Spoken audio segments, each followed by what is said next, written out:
جی بزار صاحب کیسے ہیں؟ الحمدللہ، اللہ کا شکر. پاکستان میں سٹارٹ اپ ایکو سسٹم کے بارے میں آپ کیا رائے دینا چاہیں گے؟ پاکستان میں سٹارٹ اپ کے حوالے سے مجھے لگتا ہے کہ اسکوپ بہت زیادہ ہے.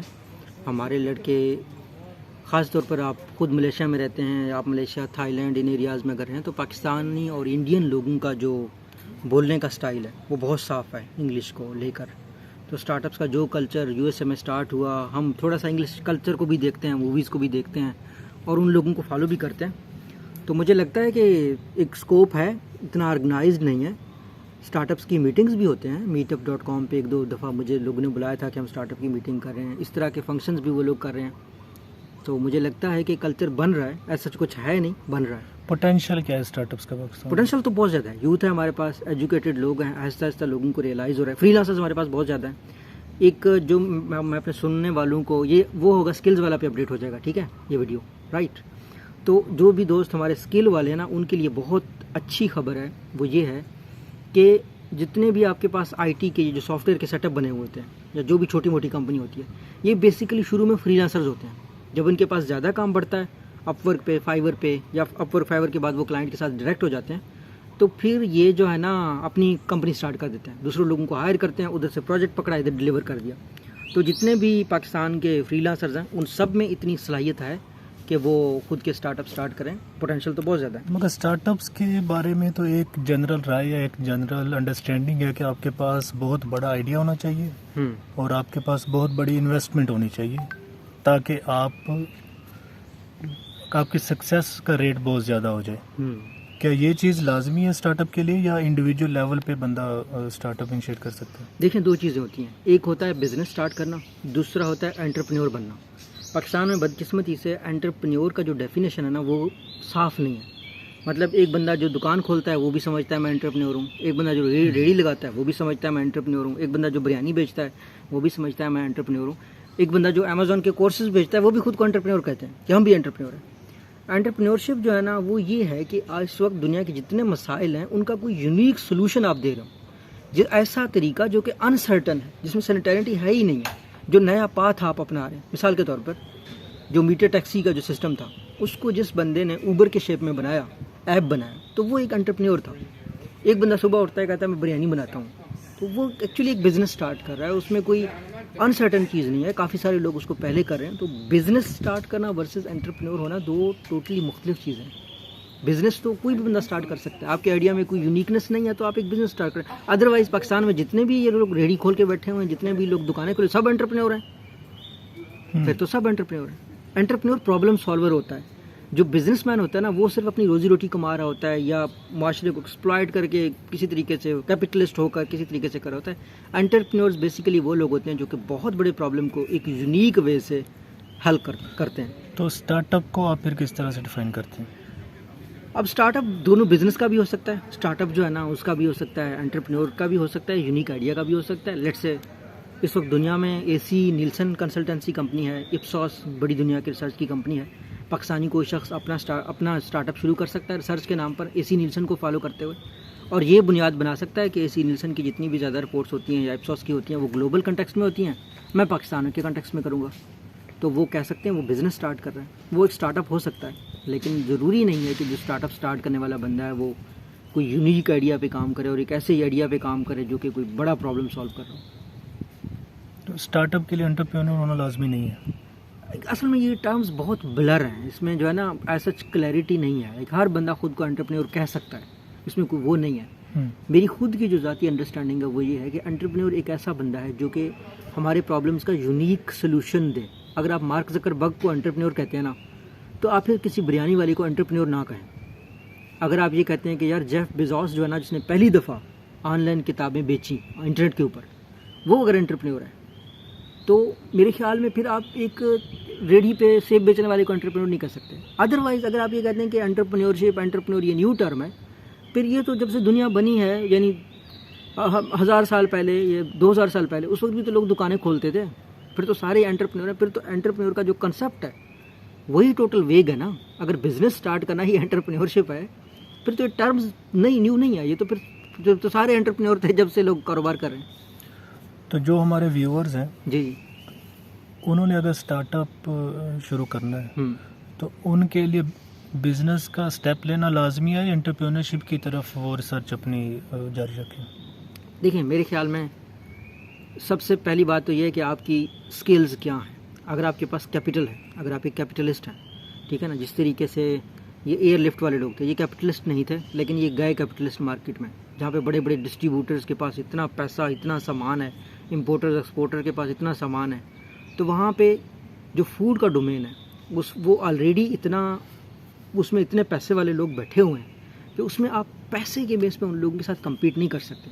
اور دوسری بات ہوتی ہے فوڈ کے ڈومین میں ڈسٹریبیوشن نیٹ ورکس ان کے اتنے بڑے ہوتے ہیں, پورے پاکستان میں ان کے لنکس ہیں, پورے پاکستان میں ریٹیلر ان کا جانے والا پورے, تو اس طریقے اس کو سمجھنے کے لیے پہلے یا تو آپ ان کے ساتھ جاب کریں, ان کمپنیز میں بڑی پوزیشن لیں, پھر سمجھیں, پھر آپ اس طرح کے وینچر سٹارٹ کریں. دوسرا جو ہمارے جو لوگ انٹرپرینور بننا چاہتے ہیں, کوئی ویب سائٹ بنا لی جس طریقے سے پیڈ لانس کے نام سے بنایا تھا کسی نے, جو لوگ ویب سائٹ جس طریقے لنکڈ ان بنایا, فیس بک بنایا, ان لوگوں کے لیے سوشل کنٹیکٹ ہونا ضروری نہیں ہے. آپ نے ایک پلیٹ فارم بنایا, لوگ آپ کے پاس آ رہے ہیں, آپ آن لائن مارکیٹنگ کرتے جائیں, ٹھیک ہے.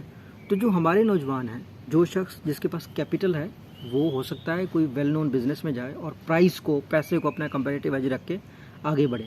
اور اگر ایک ایسا بندہ ہے جس کے پاس پیسہ نہیں ہے اور وہ نوجوان ہے, تو بہتر ہے کہ وہ اپنی سکلز گین کرے, آئدر آئی ٹی میں, آئدر ریسرچ میں, اور پھر ایک ایسے اسٹارٹ اپ کی طرف جائے جس میں بعد میں وہ لوگوں سے فنڈنگ بھی لے, جس میں اسکوپ ہو, اگر اس کے پاس پیسے نہ ہوں. لیکن جب ایئر لفٹ جیسے اسٹارٹ اپ کو آپ فیل ہوتا ہوا دیکھیں گے جی جی, تو ڈس ہارٹ ہو جاتا ہے بندہ کہ کس طرح سے پاکستانی سوسائٹی میں ایک اسٹارٹ اپ گرو کر سکتا ہے.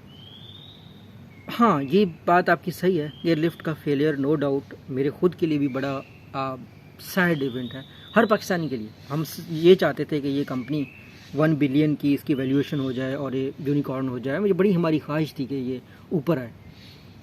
لیکن ہوا یہ ہے کہ بدقسمتی سے یہ لوگ نہ انویسٹرز کی ایکسپیکٹیشن پہ پورا اترے, نہ پاکستانیوں کی ایکسپیکٹیشن پہ پورا اترے. لاکھ غلطیاں ہو سکتی ہیں, میں نے اپنی ایک ویڈیو میں ایکسپلین کیا ہے, لیکن اس کا مطلب یہ نہیں ہے کہ آپ نے گیو اپ کرنا ہے. اس کا مطلب یہ بھی ہے کہ آپ نے ان کی غلطیوں سے کیا سیکھا. اگر ہم یہ کہتے ہیں یار انڈیا میں 101 جو ہے نا $1 بلین کمپنیز ہیں, تو آپ یہ بھی تو دیکھیں نا کہ انڈیا میں دن میں 100 سے 200 کمپنیاں فیل ہو رہی ہیں. وہ ٹرائی کر رہے ہیں, انہوں نے گیو اپ نہیں کیا. جب انہوں نے گیو اپ نہیں کیا تو ہم گیو اپ کیوں کریں؟ جہاز اڑانے سے پہلے اگر آپ دیکھ لیں, رائٹ برادرز نے کتنے ایکسپیریمنٹس کیے. اس کی ویڈیو آپ کو یوٹیوب پہ مل جائے گی, سب کے لیے موٹیویشن ہے. آپ دیکھ سکتے ہیں وہ جو پہلا جہاز انہوں نے بنایا تھا, وہ ڈاکومنٹری آپ لازمی دیکھ لیں, وہ جس میں انہوں نے لکڑی کے پتے, لوہے اکٹھے کر کر کے ایک پوری بلڈنگ چھت جتنی کوئی چیز بنائی تھی. اس میں 2 پہیے لگے تھے اور 20 بندے اس کو دھکا دے رہے تھے, تو 20 بندوں نے دھکا دے کے اس کو چلایا. اور اس سے پہلے انہوں نے ہزاروں لاکھوں ایکسپیریمنٹ کیے اس چیز کے اوپر. تو گیو اپ نہیں کرنا چاہیے, ایکسپیریمنٹس کرتے رہنا چاہیے. آخر میں آپ جس طریقے سے رائٹ برادرز کا جہاز اڑا, آپ کا بزنس اڑے گا انشاءاللہ. تو ایئر لفٹ کے فیلئر کی مین ریزنز کیا ہے آپ کی نظر میں؟ ایئر لفٹ کی فیلئر کی جو مین ریزن مجھے سمجھ آتی ہے وہ یہ ہے کہ جو ایک اسٹارٹ اپ ہوتا ہے نا, اس کو اپنے جو جنرا ہے اس میں قدم جمانا چاہیے. اس سے پہلے ادھر ادھر نہیں ہونا چاہیے. مثال کے طور پر میں کہتا ہوں کہ یار میں کوئک کامرس میں ہوں, ایئر لفٹ کوئک کامرس میں. مثال کے طور پر ان کا کام یہ تھا کہ یار آپ کے گھر میں کوئی چیز ختم ہو گئی, آپ نے جلدی جلدی منگوا لی, چینی نہیں ہے, پتی نہیں ہے, گھی ختم ہو گیا, یہ ان کا کام تھا. آہستہ آہستہ ان لوگوں نے کیا کیا, جب یہ لانچ ہوئے تھے مارچ 2019 میں, تو انہوں نے اپنا نام لکھا تھا ایئر لفٹ گروسریز. پھر جب انہوں نے ویلیویشن کے لیے چلے گئے, انٹرنیشنلی چلے گئے, پھر انہوں نے تھوڑے سے نمبر اس طرح کوٹ کیے کہ یار ہم تو بہت زیادہ چیزیں بیچ رہے ہیں, ہمارے زیادہ آرڈرز ہمیں آ رہے ہیں, اور ہم $1 جو ہے نا $1300 کا ہمارا ایک جو ہے نا آرڈر ہے. تو وہ آرڈر کا نمبر بڑا کرنے کے چکروں میں نا ان لوگوں نے موبائل بیچنا شروع کر دیے. ان لوگوں نے پھر اس کے بعد ریٹیلرز کو یا ہول سیل میں چیزیں دینا شروع کر دیں, ڈسٹریبیوٹرز کو ہول سیل اپنے اکاؤنٹ کھولے. تو مجھے لگتا ہے یہ اس پوائنٹ پہ رہے نہیں ہے. اور دوسری بات ہے, انہوں نے جتنی بڑی انویسٹمنٹ اٹھائی تھی نا, اس وقت ان کو اتنی ضرورت نہیں تھی. کسی بھی اسٹارٹ اپ کے لیے جو میرا ذاتی سوچ ہے وہ یہ ہے کہ وہ پہلے سے ایک سٹی میں فل گرپ کرے. کراچی والے, اگر ہم یہ کہتے ہیں کہ سارے کراچی والے ایئر لفٹ یوز کر رہے ہیں اور وہاں پہ کمپنی فل پروفٹ میں ہے, پھر یہ لاہور میں جاتے, پھر یہ لاہور سے جو ہے نا ملتان, ڈی جی خان, اسلام آباد, ان ایریاز میں جاتے. ایک تو یہ تھا کہ ان لوگوں نے وہ والا بیس بنایا نہیں, اور اس سے پہلے وہ اڑنے لگ گئے. پھر نئی نیوز آئی کہ جی ہم ساؤتھ افریقہ جا رہے ہیں. آپ کو پتا ہے ایئر لفٹ ساؤتھ افریقہ کے نام سے بھی ہے. تو بھائی آپ کے پاکستان میں ابھی آپ کے قدم جمے نہیں ہیں, ٹھیک ہے نا. وہ ایئر لفٹ انہوں نے کہا کہ اس کو لفٹ ہی کرو بھائی, جب تک زمین پر نہیں ہوگی. کیونکہ اگر آپ ہوتے نا کوئی ڈرونز کی کمپنی یا کوئی آئی ٹی کی کمپنی, چلو ٹھیک ہے, پھر تو آپ کھول لیتے. جس طریقے سے فیس بک کی اگر آپ نے ڈاکومنٹری دیکھی ہو تو وہ ہارورڈ سے شروع ہوا تھا, کچھ عرصے بعد اس نے اسٹینفرڈ میں جا کر اپنا فیس بک کا اکاؤنٹ اسٹوڈنٹ کو دے دیا کہ آپ اکاؤنٹ کھولیں اس پہ. تو اس طرح کے پروڈکٹس میں تو ایزی ہے, لیکن یہ جو چین ہوتے ہیں نا, سپلائی چین کا کام ہے, یہ میرے خیال میں انہوں نے ایکسپینشن میں بھی غلطی کی, ڈفرینشیشن میں بھی غلطی کی, اور سب سے بڑھ کر ڈسکاؤنٹس میں غلطی کی سر. ڈسکاؤنٹس میں اتنے زیادہ ڈسکاؤنٹس دیے تھے. میں نے ان کے ویوز چیک کیے تھے, ایک یوٹیوب چینل ہے پروفٹ میگزین کے نام سے, تو ہم بات کر رہے تھے ڈسکاؤنٹس پہ کہ ایئر لفٹ نے ڈسکاؤنٹس بہت زیادہ تھے. تو ان لوگوں نے ڈسکاؤنٹس واقعی بہت زیادہ دیے تھے, جس کی وجہ سے کچھ لوگ یہ بھی کہہ رہے ہیں کہ جو مینوفیکچرر تھے ان سے بھی سستے میں یہ پروڈکٹ دے رہے تھے. تو ان کے پاس فنڈنگ تھی, تو $110 ملین بہت بڑا پیسہ ہوتا ہے جو انہوں نے پھونکا ہے. تو ایک وجہ یہ بھی ہے, یعنی ہم نے 3 چیزیں نکالی ہیں. ڈفرینشیشن صحیح طریقے سے نہیں کر سکے, ایکسپینشن صحیح طریقے سے نہیں کر سکے, اور سب سے بڑے ڈسکاؤنٹس دیے. اور آخری چیز یہ تھی کہ انہوں نے ہوپس لوگوں کے بہت زیادہ بڑھائے تھے. جس طریقے سے ابھی میں ان کا ٹویٹر اکاؤنٹ دیکھ رہا ہوں تو اس پہ لکھا ہوا ہے we are present all across Pakistan. نہیں, بالکل بھی نہیں. تو پوائنٹ ہے کہ اگر آپ پاکستان کے نہیں ہیں تو آپ کو کیا لکھنے کی ضرورت ہے. اسلام آباد کے بھی کچھ ریجنز میں ڈلیوری نہیں دے رہے تھے. ہاں, تو یہ چیز ہے سر, یہ فیکٹرز تو آپ کو سامنے نظر آ رہے ہیں. ٹھیک ہے, تو چلیں آخری بات کہ آپ اپنے ویورز کو جو اسکلز کے اوپر کام کر رہے ہیں انہیں کیا پیغام دینا چاہیں گے؟ سب سے پہلی بات تو یہ ہے کہ آپ نے گیو اپ نہیں کرنا, اور کہ ہر کمپنی سے سیکھنا ہے, ہر کسی کے مسٹیک سے سیکھنا ہے. ضروری نہیں ہے کہ آپ جو ہے نا خود مسٹیک کریں پھر سیکھیں. دوسری بات یہ ہے کہ آپ نے سیلف لرننگ کرنی ہے, ہر چیز کو خود سے سیکھنے کی کوشش کرنی ہے. کورسز وغیرہ کے لیے ویٹ نہیں کرنا. اسٹارٹ کرنا ہے. میں نے ایک ویڈیو بنائی ہے کہ گوگل کس طریقے سے اسٹارٹ اپ فاؤنڈرز کو گائیڈ کرتا ہے. کورسز ہیں گوگل کے, سورسز ہیں ان کے بہت زیادہ, آرٹیکلز, ویڈیوز, وہ دیکھیں. یہی میرا مشورہ ہے. لگے رہیں, نیور گیو اپ.